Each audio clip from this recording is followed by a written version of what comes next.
I'm Savannah Isis, and this is my visual thinking presentation. Throughout the sophomore year of English, we have read multiple different types of text, from books and plays to poems and articles. One question that I want to discuss today is, what is the impact of a single moment on a life? How do our choices reveal our character?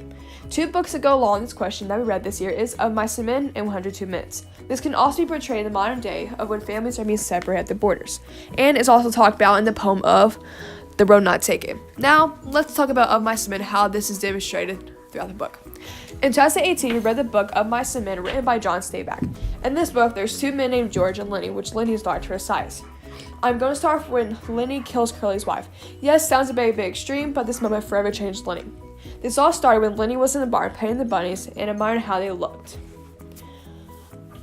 Later on in the night, Curly's wife walks in and starts to talk to Lenny. They talk and talk as she's trying to get Lenny to touch her.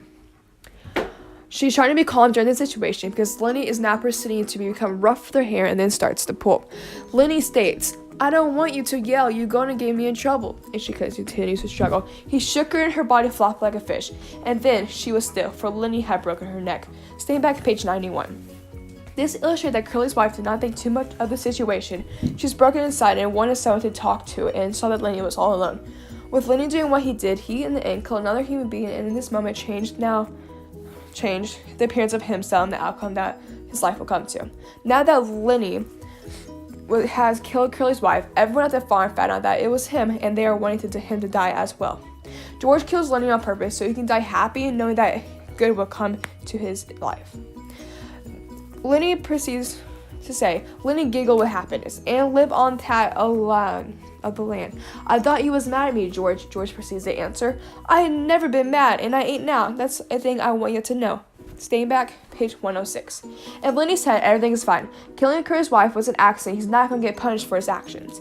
At this moment in time, nothing is wrong between the two. Lenny is content with his life. George, at the moment, is worried about what's going to happen to Lenny. He does not want to kill him, but he knows if he doesn't, everyone else will.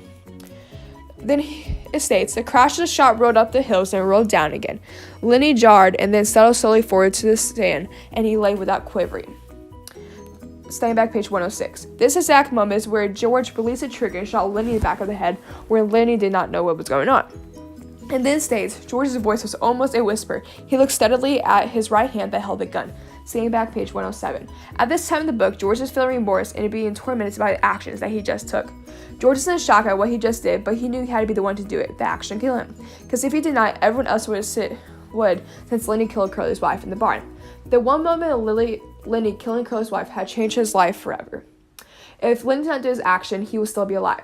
This took his own life. With Lenny dying, it also changed George's life. He just killed his best friend and the one who has always been there for him. This reveals that one person can mess up, and in this case, it took 2 people's life. Our choices reveal who are as we as a person and what we are good or bad.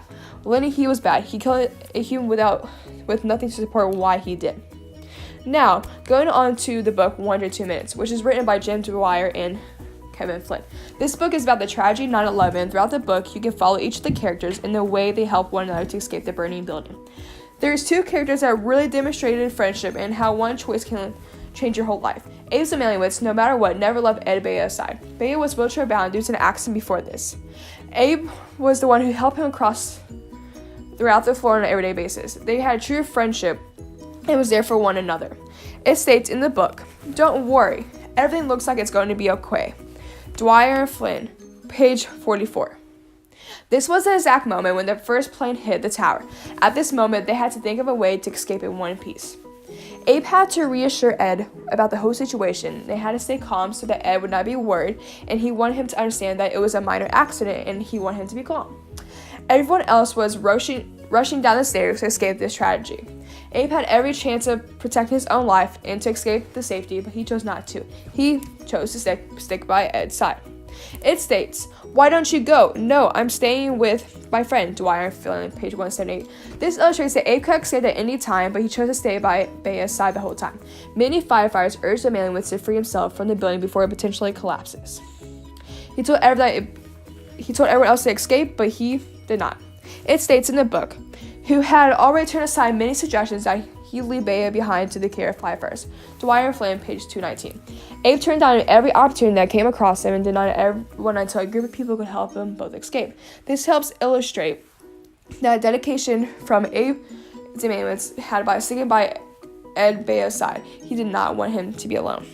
It also states in the book, order his company out, but stay with Ed Bea in his wheelchair. Dwyer Flynn, page 243.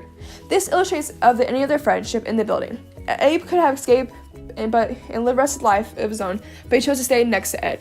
At this time in the book, both characters have now passed by being next to each other. He waited until there could be help to carry down Ed to a lower level. Since there was no help, he stayed with him. This single moment of Abe staying with Ed, rather than limiting his life, impacted both Ed, knowing that he could have a friend, someone that could care for him as well as much as he did, and Abe, who wanted his friend to have closure to his whole situation and wanted to be there for him. Now going on to the modern day. In this world, families coming from Mexico are being separated when crossing the borders. In the past few years and months, Trump administration announced a new policy. It states, authorities would criminally prosecute anyone who crosses the border illegally. The result, while they face prosecution, parents are now held in federal prisons, where their children can't be held with them. So shit. With Donald Trump putting this policy in place, families are being separated without a say. They come over to America to pursue a better life for them and their families, but with doing so, the family gets separated. This can affect everything that they're wanting to pursue. They came here for a reason, and it's getting taken away from them. What happens to the kids? After the families are separated, the kids are being taken away. It then states in the text, most are taken to facilities ran by the Department of Health and Human Services, offices of refugee resettlement. The parents of these kids don't know where their children are being taken off to. Only thing they know is that they're being held with someone, hopefully somewhere safe. The parents are desperate to get back with their kids, but to say cross the border legally, they are fine and they go to prison. After about 6 months, they can hopefully find their kids, but then it states some parents have been deported without their kids. With this being said, when getting deported to go back to their country, sometimes the parents can't locate where their kids are at, so they are sent back without knowing. Since Donald Trump passed this policy, families are in distraught when they have to be separated for wanting to have a better life. With this, reveals that one person can change lives for many. In this case, all the families are trying to America to live a better life. Another example of how this question can be portrayed is a poem named The Road Not Taken, written by Robert Frost. In the poem, it states, sorry I could not travel both and be one traveler. Two roads diverge in a yellow road. Frost, page 49. This illustrates how one road you can travel on is less trodden on, but the poem further discusses that they really are the same. The author reveals that this eventually takes the one that is less traveled on. It states in the text, two roads diverge in the woods, and I took the less traveled by, and that has made all the difference. Frost, page 50. This illustrates that the author chose a road that no one takes. He is taking a different path. They could have easily taken the other path. This decision took him to a better life. In conclusion, the author wanted the reader to see that the path they took ultimately changed their life in a good way. In conclusion of all these different pieces of evidence, a single moment of life can be ultimately good or evil in a life. And thank you for listening to my presentation.